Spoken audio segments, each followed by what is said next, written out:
안녕하세요. 해상도 상승 프로젝트입니다. 5월 22일 시각입니다. 4월 생산자 물가가 28년 만에 최대폭으로 뛰자 시장은 한 방향만 봤습니다. 금리 인상입니다. 그런데 물가를 밀어 올린 숫자를 뜯어보면 금리가 겨누는 표적이 물가가 아닐 수 있습니다. 오늘은 헤드라인 뒤에 걸린 진짜 표적까지 짚어보겠습니다. 시장의 통념은 단순합니다. 인플레이션이 재발하니 한국은행이 28일 금통위에서 매파적 동결을 거쳐 하반기 인상으로 돌아선다는 것입니다. 증권가는 7월, 모건 스탠리는 10월 첫 인상을 점칩니다. 미국 연준도 4월 의사록에서 추가 긴축 가능성을 다시 꺼냈습니다. 그런데 숫자를 뜯어보면 그림이 다릅니다. 4월 생산자 물가는 전월 대비 5.5%, 전년 대비 6.9% 올랐습니다. 28년 만에 최대폭이라는 헤드라인이 시장을 지배했습니다. 결론은 단순합니다. 인플레이션이 재발하니 금리를 올려야 한다는 것입니다. 하지만 이 상승을 어디가 밀어 올렸는지를 보면 이야기가 달라집니다.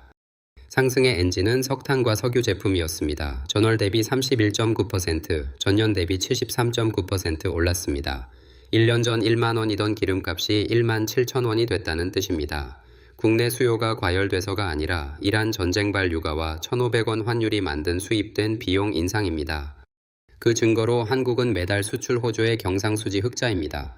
과열된 경제의 물가가 아닙니다. 겉보기엔 수요가 끌어 물가가 오른 것 같지만 실은 바깥에서 들어온 기름값과 환율 청구서였습니다. 반대편엔 빚이 쌓여 있습니다. 가계 1,900조, 기업 2,800조, 부동산 PF 230조, 국가채무 1,300조, 합치면 약 6,230조입니다. 한국이 1년에 버는 돈, 명목 GDP 약 2,400조의 2.6배에 달하는 규모입니다. 빚의 구성을 보면 기업이 2,800조로 가장 큽니다. 가계 1,900조, 국가채무 1,300조, 부동산 PF 230조가 뒤를 잇습니다. 변동금리 부분에 금리가 1%포인트만 올라도 연 62조 안팎의 이자가 추가로 발생합니다.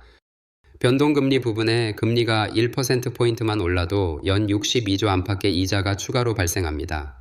1년 나라 살림 약 660조의 9% 이상이 이자로만 더 빠진다는 의미입니다. 금리를 올려도 유가와 환율이라는 물가의 바깥 원인은 한 푼도 못 잡고 빚의 이자 청구서만 두꺼워지는 구조입니다. 그렇다면 금리 인상 압력의 정체는 무엇일까요? 한 사설은 노골적입니다. 수도권 아파트값이 다시 꿈틀대니 금리를 올려서라도 잡으라는 요구가 거세질 수 있다는 것입니다. 물가는 명분이고 금리라는 단일 도구가 실제로 겨누는 표적은 둘입니다. 자본 유출을 막기 위한 환율, 그리고 다시 오르는 집값입니다. 가까운 사례는 2022년 러시아 우크라이나 전쟁발 인플레이션입니다. 그때도 원인은 비용 견인이었고 한은의 빅스텝은 레고랜드 PF 위기와 영끌 투자자 직격으로 돌아왔습니다. 외생 충격의 금리로 대응하면 실물 부채가 먼저 비명을 지르는 패턴이 반복됩니다. 다만 이번엔 반도체 슈퍼사이클로 성장률 전망이 잇따라 상향돼 긴축 부담이 그때보다 작다는 평가가 붙습니다.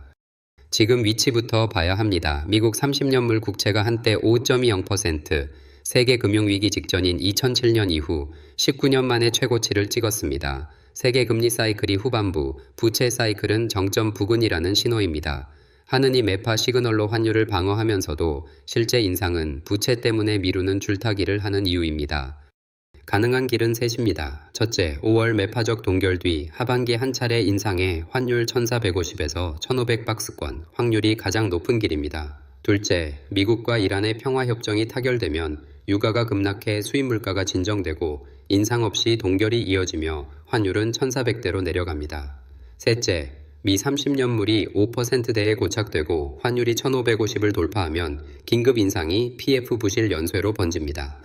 다만 비용 견인이라 금리는 무용하다는 논리 자체가 군중 심리에 편승한 것일 위험이 있습니다. 미국 국채 기대 인플레이션 지표가 3년 만에 최고로 올라온 만큼 기대 심리가 풀려 2차 수요 인플레로 전이되면 금리가 오히려 정확한 도구가 됩니다.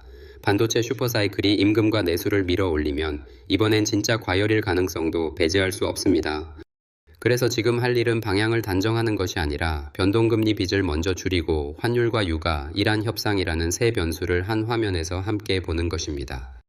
여기까지 5월 22일 시각이었습니다. 해상도 상승 프로젝트, 내일도 같은 시각으로 다시 만나요.